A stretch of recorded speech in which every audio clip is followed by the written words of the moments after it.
All right, IDOQers, another day to celebrate God's goodness and His righteousness among men because while I was doing a documentary, someone painted my face and kanang nasa akong likod. Muna siya si Milbert John Moya. Mo nang Moya ang nasa diri sa painting.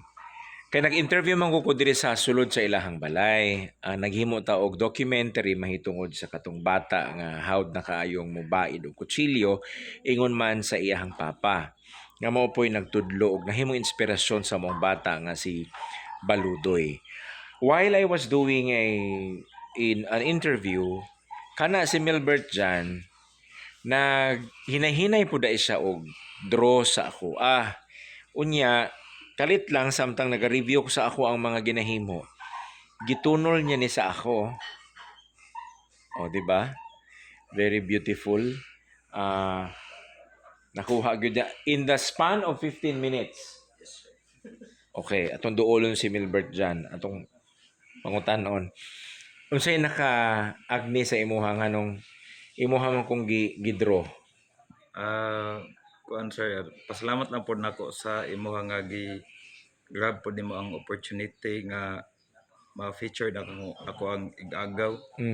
Kay blessing po siya sa mo nga nagatudlo siya sa mo og kuan sir baid kay makita na ko sa uban na mo nga kauban sa trainee ba nga murag makaingon ta nga luoy sila kay walay nagatudlo kumpara sa mo nga naa.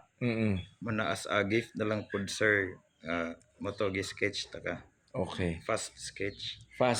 15 minutes. So, mo tong nawala ka Yes sir. during the interview. So, dugay na ka artist. Yes sir. Dugay na. How old were you during the time nga na-discover nimo nga you know how to sketch? Elementary days naga-drawing nako. After sa eskwela nako kay gina-check na sa akong mama akong notebook. Nya magginupdanay na migbunal kay walay sulat ako ang notebook kay puro Dragon Balls. Puro Dragon Balls ang sulod, ang mga karakter dito sa salida. Unya, paunsa nimo na diskubrihan pod or kinsay first nga person close to you that you sketched? Papa nako sir. Kabalo lang siya mo sketch. Actually kami tanan kabalo mi mag drawing pero sa amo ang upat nga magsun ako ang na-develop. Okay. Tapos ang katong nagsunod nako nga manggod magsigtan ako sa ko mag-drawing ko. Dali lang siya tudloan pero lahi ang iyang forte kay sculpture siya.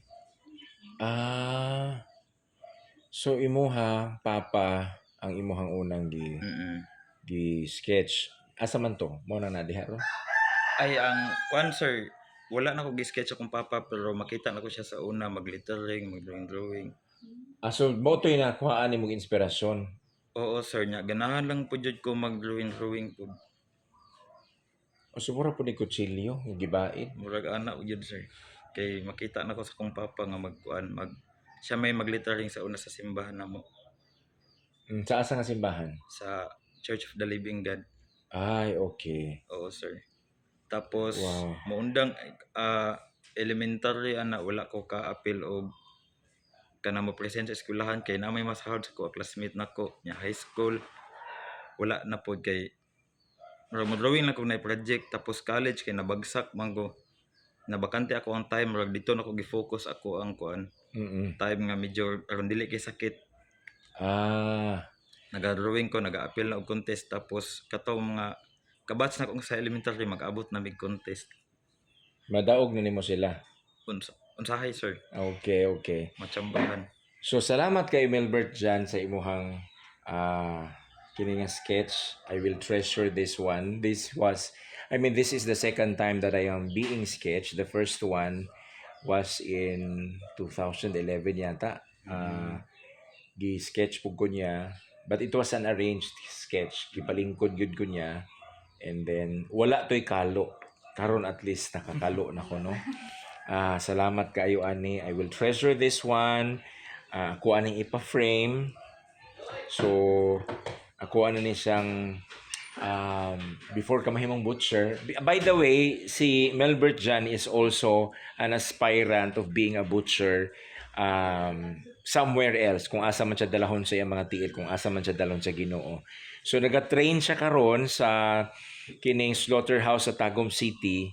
At least masulti nato nga ang mga nanulod sa slaughterhouse to train kay dili sila mga basta-basta na ay mga talents. So they can use these talents once they go somewhere else sa kalibutan kung asa sila i-assign sa Ginoo. Kay kani pa lang daan this is already a display of talent because wala wala na to gipangita pero naay nag-offer nga nag-volunteer nga idrota. So nanakoy another ebidensya, nanakoy mga pwede na akong masulod sa akong museum puhon. So part na kasi akong kinabuhi ni Melbert dyan, no? Salamat sa pagdawat, sir. Yes, of course. This is a blessing. I'm so glad nga I am being drawn. I'm being sketched. Salamat sa respeto. Yes, sir. Thank you. Salamat po kayo, sir. Okay. So, mo to si Melbert dyan, mga idocuers, and kani ang ato ang itsura na to ni Be. Okay. Ako ang remembrance dinhi sa ilahang pamilya. So, daghang salamat sa iyong pagtanawan ni gikan sa Tagum City, Davao del Norte, kauban ang ako ang wife. And ang ako ang videographer somewhere else pa sila kay nagtrabaho pa. Para sa iDocu, ako si John Paul Senior.